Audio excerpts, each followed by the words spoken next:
You ever seen a $55 bill? Now you have. This is Continental Currency from January 14th, 1779. And this was issued by the embattled Continental Congress. And it's not a classic piece of pizza, though. That's actually rays coming out of the sun.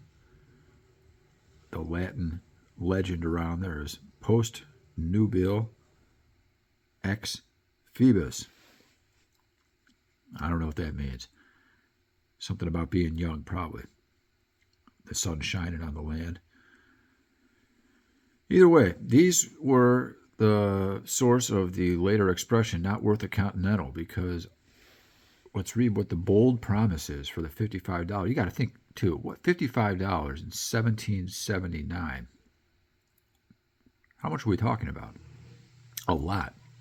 The bearer is entitled to receive 55 Spanish milled dollars, or an equal sum in gold or silver, according to a resolution of Congress of the 14th January 1779, $55. Well, we've all seen a Spanish milled dollar, right? Pillar dollars, or the ones with Charles III on them, which were current in the Americas and were the most common circulating silver. In the colonies, silver and gold, actual specie or coins, was pretty scarce.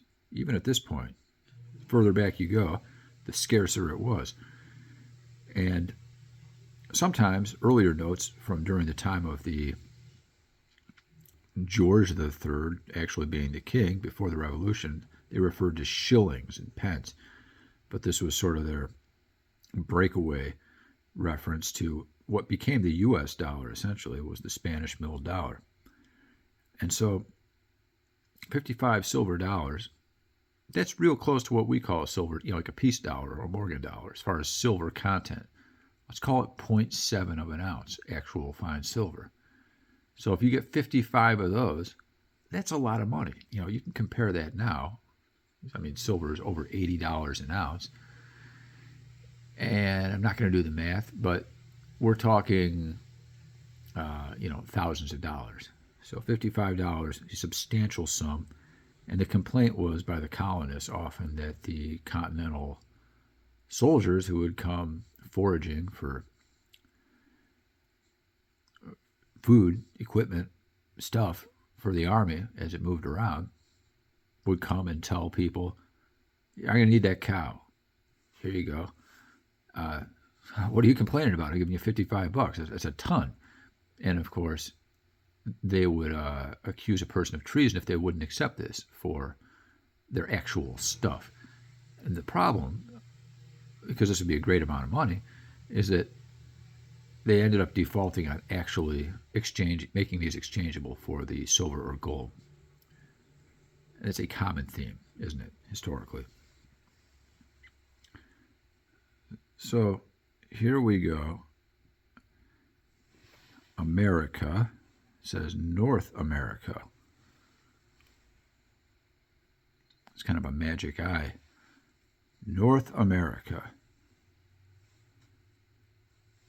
It does say the United States. So we're starting, sometimes, it says the United Colonies. It says, I think that says dollar. I'm not sure. And then here, you got North America again.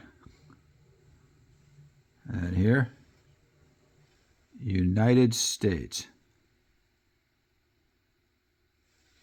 dollars. United States dollars.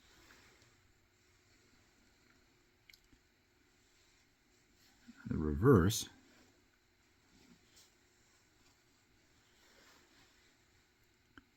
an anti-counterfeit measure, a primitive one. They've got the leaves, woodblock print, and it's printed by Hall and Sellars, 1779. United States, it's kind of hidden in there again, United States. And surprisingly, it's missing that classic language, which is really my favorite, that says counterfeit is death. Doesn't say anything about counterfeit or death here. So that's the only letdown, that would be my only complaint about this note. Otherwise, I think it's a great piece of history. I'm going to try to put it back in the plastic now, or it will stay for a long time. I've never sent a note into PMG in my life, so I'm not exactly sure how it's going to work, but we'll see how it goes. Maybe I'll let you know.